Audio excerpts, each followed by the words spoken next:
When I was growing up, the difference between me and my twin sister Anna was huge. She was the golden girl, but I wasn't. Our dad was a serious university professor who cared a lot about his books and lectures. Our mom loved taking care of our home and us, and she really wanted us to be just like her. At home, it often felt like I was in a never-ending critique session. My parents had a clear idea of what the perfect family should be, and it didn't include a daughter like me, who liked band t-shirts and being alone. "Eliza, why can't you be more like your sister?" my mom would often say, especially when I wore headphones to breakfast to block out the world. Anna, on the other hand, always seemed to do everything right and got all the praise. One Saturday, we were getting ready for one of my dad's boring faculty parties, which we had to go to. I decided to rebel a bit by wearing dark eyeliner and boots that definitely didn't fit my mom's idea of what I should wear. "You're not going out like that, are you?" my mom said when she saw me on the stairs, looking at my boots like they were covered in mud. I shrugged, my usual defense. "Don't see why not," I replied casually. My mom sighed, a long, disappointed sigh that made it clear I was the biggest letdown in her perfectly ordered world. "Please, Eliza, just this once, can't you try to fit in?" she pleaded. "What for? So you can pretend we're the perfect family?" I shot back, tired of the same old arguments. "It's not about pretending. It's about showing respect for your father," she argued, her voice sharp and serious. Anna overheard us and came trotting down the hallway in her heels, sounding like a judge approaching the bench. "Mom's right, Liz.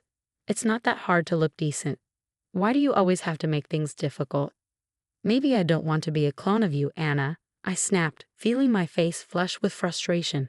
I hated these arguments, hated being compared, but most of all, I hated feeling like the odd one out in my own home. Dad appeared at the bottom of the stairs, his expression serious.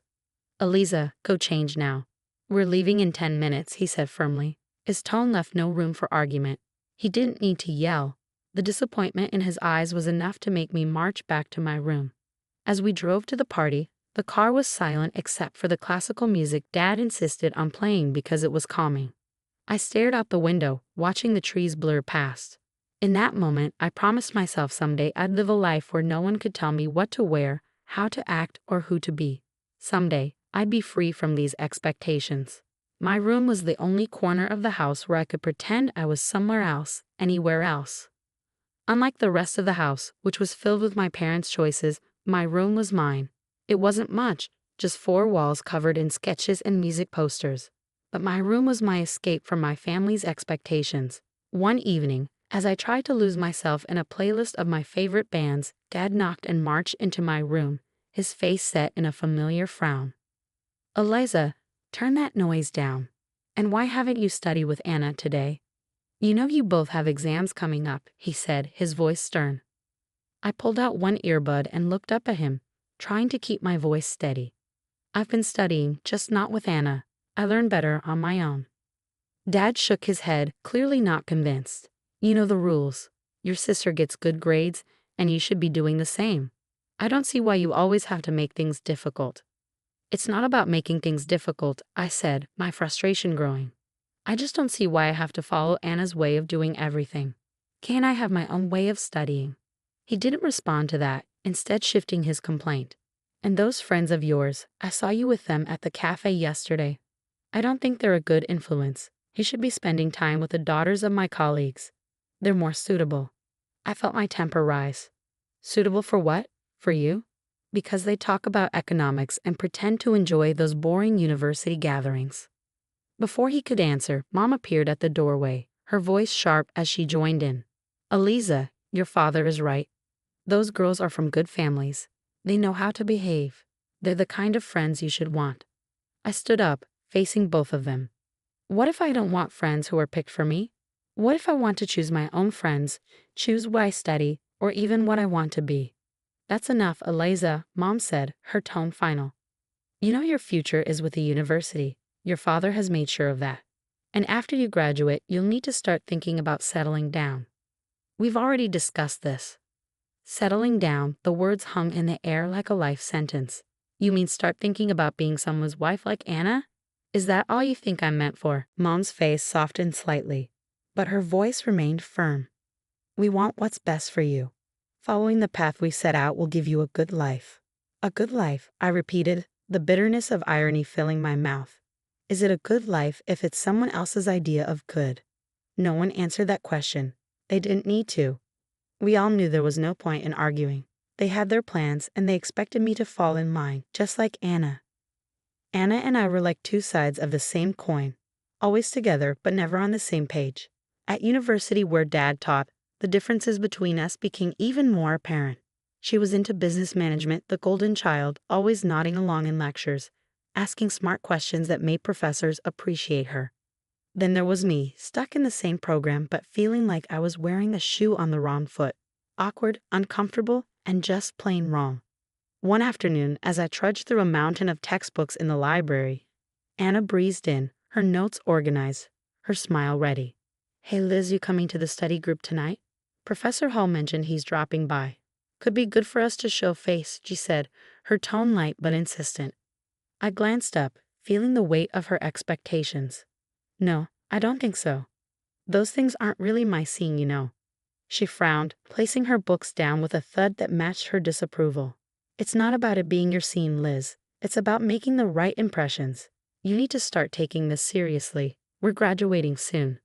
I shrugged, turning back to my notes. "I am taking it seriously, just not in a way that makes me miserable. Why bother pretending?"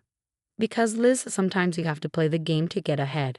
You think I like all of this?" She gestured around at her perfectly tabbed textbooks and color-coded notes. "It's not about liking. It's about doing what's necessary," she said. I shook my head, pushing back my chair with a scrape. "Well, maybe I'm tired of doing what's necessary according to everyone else. Did you ever think of that?" Her voice softened, but her eyes were steel. "Liz, I'm just trying to look out for you. Dad's not going to be around to sort things out forever. What are you going to do if you keep alienating everyone? Maybe I'll figure it out on my own. Maybe I don't need to follow Dad's roadmap or yours." I shot back, feeling a surge of defiance. Anna sighed, her frustration clear. "You're so stubborn.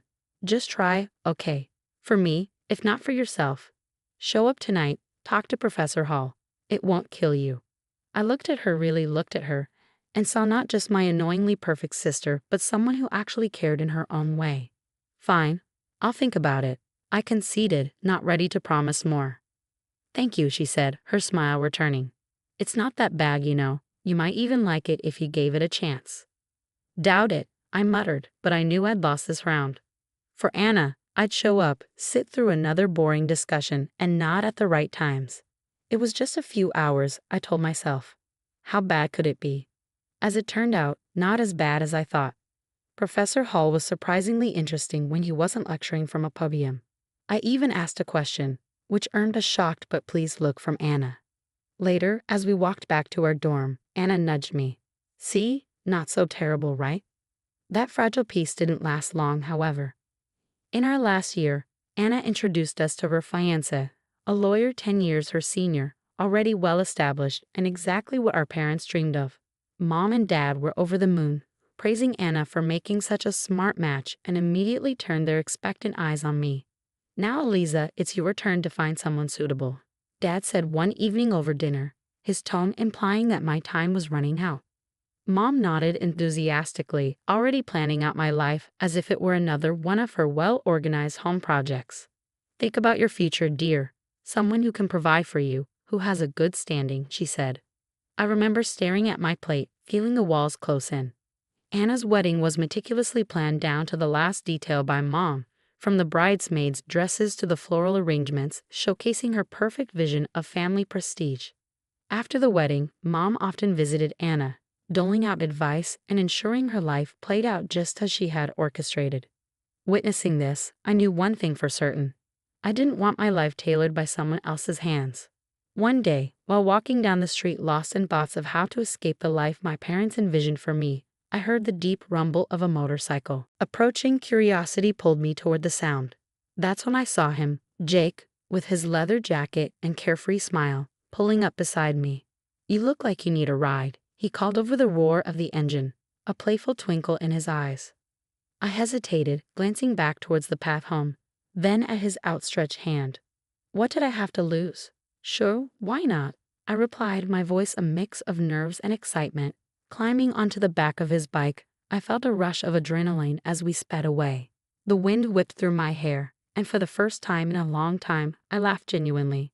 Jake shouted something about showing me his world, and I held on tighter, not wanting this moment to end. We stopped at a diner frequented by bikers, ordering burgers and fries. Jake told me about his life as a welder, his passion for bikes, and his love for the open road. It was so different from anything I was used to, raw and real. "Don't you get scared living like this?" I asked, my voice barely above the clatter of plates and chatter around us. "Scared? No, it's thrilling. You never know what's around the corner. Isn't that better than having everything planned out for you?" he replied, his eyes lighting up with each word. Over the next few weeks, we met secretly. Each ride on Jake's motorcycle pulled me further from the life I was supposed to live and closer to the life I wanted. The speed, the adventure, it wasn't just about the thrill. It was about feeling alive, feeling free. One evening, as we watched the sunset from a secluded overlook, Jake turned to me. "Eliza, I don't just ride to escape. I ride to feel alive, to make every moment count. With you, every moment feels like it's worth something." I leaned into him, my heart beating fast. "I've never felt like this before. You make me feel free, Jake." He smiled, pulling me closer. "Then let's not go back to just existing. Let's live." 6 months with Jake felt like a lifetime of moments I'd always dreamed of. The day he proposed under the stars, with the gentle rumble of his bike in the background, my heart screamed a yes before my mouth could form the word. It was perfect, except for one looming hurdle: my parents. I wrestled with the fear of introducing Jake to them. He was everything they disapproved of: his rough edges, his wild spirit, his simple yet content life as a welder. But love bolstered my courage, and I decided it was time they knew. The day I brought Jake home, he was clad in his usual attire: a leather vest, black t-shirt, ripped jeans, and a bandana. I loved that about him. He was unapologetically himself. As we walked up the driveway, I could already feel the weight of my parents' judgment. Stepping inside, Mom's face went pale at the sight of Jake, her eyes widening in shock. "What in the world, Eliza?" she gasped, her voice barely a whisper. Dad's reaction was harsher, his words sharp as knives. "Who is this, and why is he dressed like a thug in our house?" I took a deep breath, steadying my nerves. "Mom, Dad, this is Jake. He's the man I love. We're getting married." Their silence was deafening. Then Dad turned to Jake, his tone laced with disdain. "Married? What do you do for a living, young man? What are your qualifications?" Jake, bless him, didn't waver. "I'm a welder. I took some specialized courses after high school. I work hard and make an honest living." The look on my parents' faces was a mix of horror and disbelief. "A welder, Eliza? You can't be serious," Mom said, her voice trembling. Dad's anger flared. "You expect us to give our blessing to this? To throw away your future for a welder?" I felt my resolve harden. "Yes, because he makes me happy. Isn't that what should matter?" "But the life you'll lead," Mom started, her voice faltering. "Will be the life I choose," I shot back, my own voice gaining strength. Dad shook his head, his decision clear. "We cannot and will not support this. If you choose him, don't expect to be a part of this family." The finality in his tone broke my heart, but not my decision. Jake squeezed my hand, giving me the strength to face them. "Then I choose Jake. I choose us. I choose my happiness." Mom's eyes filled with tears, and Dad's jaw clenched tight. "If you walk out with him, don't bother coming back," Dad said, his voice cold. Walking away from my parents' house with Jake, my heart was a mess of emotions: pain, relief, excitement, and fear all mixed into one. The night air felt different, like each breath I took was a step further into a new life. We rode in silence for a while. The only sound, the steady roar of the motorcycle beneath us, filled the air as we finally stopped at a small diner on the outskirts of town. Jake turned to me, his face serious. "Are you sure about this, Eliza? I mean really sure. There's no going back after tonight," he said, his eyes searching mine for any hint of doubt. I nodded, squeezing his hand tightly. "I've never been more sure of anything. Being with you feels right. It feels like what I'm supposed to do." He smiled that reckless, charming smile that had won me over the first day we met. "All right then, let's do it. Let's start our life together." Inside the diner, we found a quiet booth in the corner. The waitress brought over 2 coffees without asking, and we sat there planning our next steps. "So what's first?" I asked, stirring cream into my coffee, watching it swirl and blend. "We'll need to find a place to stay, at least for a while. Then maybe look for jobs. I have some buddies who can help us get started," Jake replied, his tone practical but optimistic. "It's going to be tough, isn't it?" I said, more a statement than a question. The reality of what we were doing was beginning to sink in. Jake reached across the table, his hand covering mine. "It might be, but we'll handle it together. Tough is nothing new for either of us, right?" I couldn't help but laugh, a short, sharp burst of genuine amusement. Right, together. We spent hours in that diner talking and planning. Every so often, Jake would throw out an idea that sounded so wild, so free, that it made my heart jump. "And maybe one day we'll save enough to take that road trip across the country. Just you, me, and the open road," he said. "I like that," I replied, allowing myself to dream bigger than I had ever dared. Riding back into the city, we began our search. The next weeks were a blur of activity. We found a small apartment on the edge of town, nothing fancy, but it was ours. Jake found work at a local garage, and I picked up shifts at a nearby diner. Life was hard, but it was ours. We made do with what we had, and every night when we came home to each other, it felt like we had everything. Months later, we decided it was time to make it official and got married in a small, intimate ceremony. I held on to a sliver of hope that my family would show up, that they would see how happy I was and let go of their prejudices. But the chairs reserved for them remained empty, and no congratulatory messages came. Despite the sting of their absence, the day was perfect because it was ours. Over time, I grew incredibly close to Jake's mom. She welcomed me with open arms, calling me her daughter and filling in the gaps left by my own family. Her warmth and acceptance healed some of the wounds left by my parents' rejection. Things were finally looking up for Jake and me. After he completed additional diving training and became a certified underwater welder, his income shot up to $150,000 a year. That change made a world of difference. We managed to buy a townhouse in a nice area, the kind of place I'd always dreamed about but never thought I'd actually live in. I started working as a dispatcher in Jake's company. It wasn't just a job. It felt like I was part of something important, supporting the man I loved and building our future together. On weekends, we escaped the city on his bike, roaring through winding roads and taking in breathtaking views of nature. Those moments with the wind in my hair and his warmth against my back were pure bliss. Living nearby, my mother-in-law became a frequent visitor. One such afternoon, while Jake was tinkering in the garage and I was fixing us some coffee, she arrived looking a bit troubled. "There's been some ugly news," she said as she settled down at the kitchen table. "Something about a professor at the university involved in a harassment scandal." My heart skipped a beat. "Oh, did they say who it was?" I tried to keep my voice steady, dreading the answer. She shook her head. "No, they didn't mention a name on the radio. But you know how these things go. It's probably all over the TV by now." Nodding, I flicked on the television, tuning into the news. Sure enough, there was a report on the scandal, and as I had feared, my father's face appeared on the screen. The anchor detailed accusations against him, and I felt a cold wave of disbelief wash over me. Turning off the TV, I sat down heavily, trying to process the news. Jake came in, wiping his hands on a rag, and saw my face. "What's wrong, babe?" he asked, his brow furrowed in concern. I swallowed hard, my voice barely a whisper. "It's my dad. He's been accused of harassing a student." Jake's expression hardened for a moment before he came over and took my hand. "I'm sorry, Eliza. That's tough news. How do you want to handle this?" I shook my head, not really sure of anything at the moment. "I don't know. I mean, what can I even do? It's not like we're close anymore."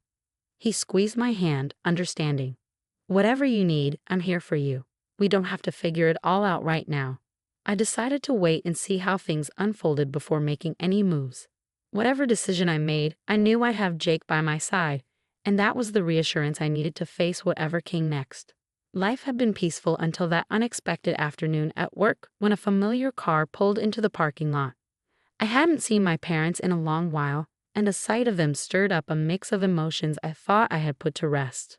Both of them looked dramatically changed. The scandal had taken its toll.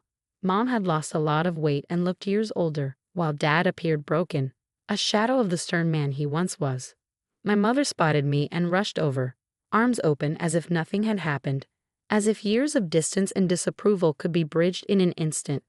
But I couldn't embrace her, not now. Instead, I stepped back and took Jake's hand, looking for strength in his presence. "Eliza, it was so hard to find you," Mom said, her voice cracking with emotion. Dad, ever the gruff one, cut to the chase, his voice harsh and bitter. "I was accused unfairly, you know. I went to your sister's husband for help, but that bloodsucker wanted a fortune. Your sister sided with him, and now they've kicked us out. We need your help." I stared at them, disbelief and anger swirling inside me. "Help? After all these years, you show up and demand help? We have nowhere else to go." Mom's voice was desperate. "They disowned us too. We thought maybe we could stay with you." I almost laughed at the absurdity. "Stay with me? After you disowned me? You made it clear I wasn't your daughter anymore." Dad's face turned red, his old temper flaring up. "You owe us, Eliza, after all we've done for you." "That's where you're wrong," I interrupted, feeling Jake squeeze my hand in support. "I don't owe you anything. You threw me out because I chose my happiness over your demands, and now you want— what? To just move in and pretend like we're a family?" The situation was spiraling, and I could see people watching, a crowd beginning to form. Mom started to cry, her sobs loud and attracting even more attention. "You're being ungrateful after everything we've done for you," she accused through her tears. I took a deep breath, my decision clear.